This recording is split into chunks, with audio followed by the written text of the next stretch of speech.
Hey guys, this is Jessie with Modern Vintage, and I'm going to give you a quick tutorial of Aisle Planner since we'll be using this platform a lot throughout our planning process.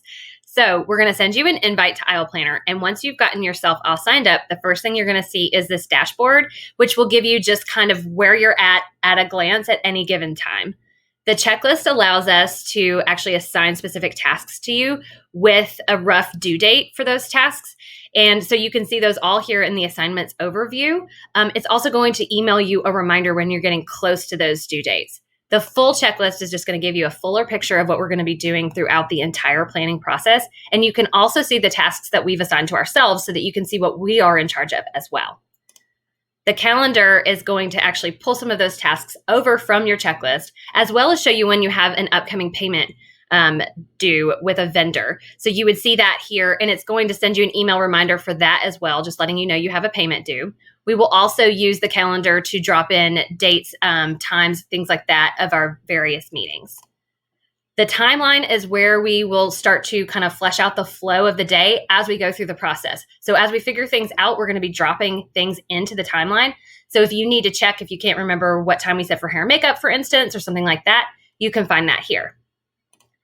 The design studio is a really great place for us to drop quick pictures, suggestions, like maybe some venues or some rental suggestions, things like that. It even allows us to make comments back and forth to each other. If we're doing full design, we will use Pinterest a bit more, but this can be a useful tool for really fast things. The guest tab is one that you'll be using a lot if you are using Aisle Planner to track your RSVPs. So it makes it super easy to add your guests here. And then once you've created your guest party, you can fill in all their various information, their address. You're going to want to make sure you put their email address in there if you are using Aisle Planner to request online RSVPs only.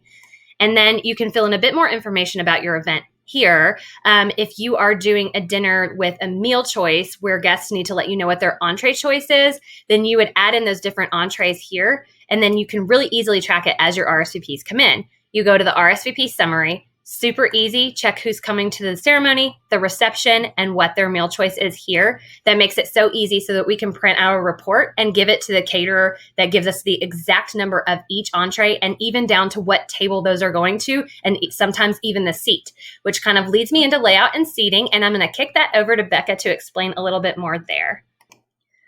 Hey guys, Becca here. I am going to take over and start with layout and seating.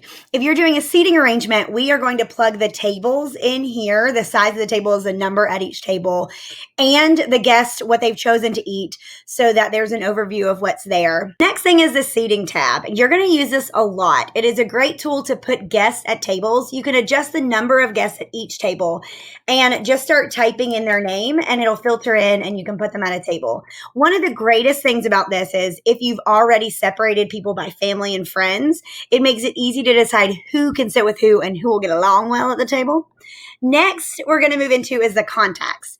We use this a lot to plug in your vendor contracts. So we're going to put a contract in here, all their contact information, as well as how they prefer to be paid, any specifics they've given us, what payments are, and when they are due. We will actually mark it as paid, and that filters into the budget itself. I'm going to move myself over here so you can see it a little better.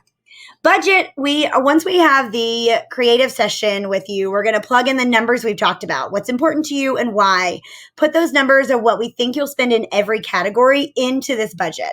Then after we meet with vendors, we'll plug the actuals in so that you can have a good look at what we thought we were going to be, where we are, what the difference is, and what's due. You can always know where you are with a budget at any time. The notes tool is the next one. We will plug in any vendors we really love in here. We will put helpful tips and notes from any vendor meetings. The next tool is the wedding website. If you want to do online RSVPs through Aisle Planner, you will need to flesh the website out a bit.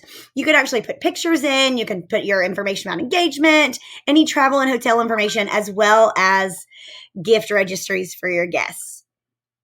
We hope Aisle Planner will be a really useful tool for you in your planning process. Happy planning!